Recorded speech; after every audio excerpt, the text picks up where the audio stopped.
ನೋಡಿ, ಮುಖ್ಯಮಂತ್ರಿ ಸಿದ್ದರಾಮಯ್ಯ ಅವರು ನಿಜವಾದ ಬಣ್ಣ ಬಯಲಾಗಿದೆ. ನಮ್ಮಷ್ಟಕ್ಕೆ ತಾವೇ ಬಹಳ ಪ್ರಾಮಾಣಿಕರಂತ ಸೆಲ್ಫ್ ಸರ್ಟಿಫಿಕೇಟ್ ಕೊಡ್ತಾರೆ. ಅವ್ರು ಏನು ಇದು ಮೊದಲೇ ಬಾರಿ ಅಲ್ಲ. ಬಿಡಿಎದಲ್ಲಿ ರೀಡೂದಲ್ಲಿ ಸಿಕ್ಕಾಕೊಂಡ್ರು, ಕಮಿಷನ್ ಮಾಡಿ ಮುಚ್ಚಾಕಿದ್ರು. ಈ ಮಧ್ಯೆ ಮಂಡ್ಯದಲ್ಲಿ ಇದೇ ಮೂಡಾದಲ್ಲಿ ಹಗರಣ ಆಯಿತು ಸೈಟ್ಗಳದ್ದು. ಆವಾಗ ಸಿಬಿಐ ಕೊಟ್ಟರು.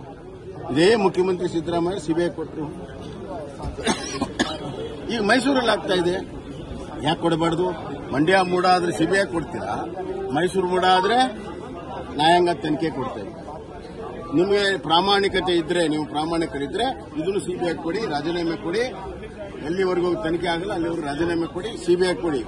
ಯಾಕೆ ಮಂಡ್ಯದಲ್ಲಿ ಅಪೋಸಿಷನ್ ಪಾರ್ಟಿ ಮೇಲೆ ಆಪಾದನೆ ಇತ್ತು, ಅದಕ್ಕೆ ಸಿಬಿಐ ಕೊಡ್ತೀರಾ? ಈಗ ನಿಮ್ಮ ಮೇಲೆ ಆಪಾದನೆ ಬಂದಿದೆ, ಮುಚ್ಚಾಕೋ ಸಲುವಾಗಿ ಜುಡಿಷಿಯಲ್ ಕಮಿಷನ್. ಯಾವ ಜುಡಿಷಿಯಲ್ ಕಮಿಷನ್ ಇವತ್ತು ಯಾವ ಹಗರಣ ಹೊರಗೆ ತೆಗೆದಿದೆ ಕರ್ನಾಟಕದಲ್ಲಿ? ಇದು ಮುಚ್ಚಾಕೋ ಸಲುವಾಗಿ ಜುಡಿಷಿಯಲ್ ಕಮಿಷನ್ ಮಾಡಿದ್ದಾರೆ. ಇವತ್ತು ದಲಿತರ ಹಣವನ್ನ ವಾಲ್ಮೀಕಿಯಲ್ಲೂ ಲೂಟ್ ಮಾಡಿದ್ದಾರೆ. ಎಸ್ಸಿಪಿ ಟಿಎಸ್ಪಿಯಲ್ಲಿ 25,000 ಕೋಟಿ ಡೈವರ್ಟ್ ಮಾಡಿದ್ದಾರೆ. 25,000 ಕೋಟಿ ಡೈವರ್ಟ್ ಮಾಡಿದ್ದಾರೆ ಜನರಲ್ ಫಂಡಿಗೆ. ಇದು ದಲಿತ ವಿರೋಧಿ ಸರ್ಕಾರ ಬಹಳ ಸ್ಪಷ್ಟವಾಗಿದೆ. ಮೂಡಾದಲ್ಲಿ ಸ್ವಂತ ಸಿಕ್ಕಾಕೊಂಡಿದ್ರಿಂದ ಇಡೀ ಇನ್ನು ಮುಂದಿನ 3 ವರ್ಷ ಅವರು ತಮ್ಮನ್ನು ಉಳಿಸಿಕೊಳ್ಳೋ ಪ್ರಯತ್ನ ಮಾಡ್ತಾರೆ ಹೊರತಾಗಿ ಉದ್ಧಾರ ಮಾಡುವಂತ ಯಾವ ಕೆಲಸ. ಇವತ್ತು ಪ್ರತಿಭಟನೆ ಮಾಡಿದ್ರಲ್ಲ, ಅದರ ಮೂಲ ಉದ್ದೇಶ ಅದೇ ಸಿಬಿಐ ಕೊಡಬೇಕು ಅನ್ನೋದು ಆಗ್ರಹ.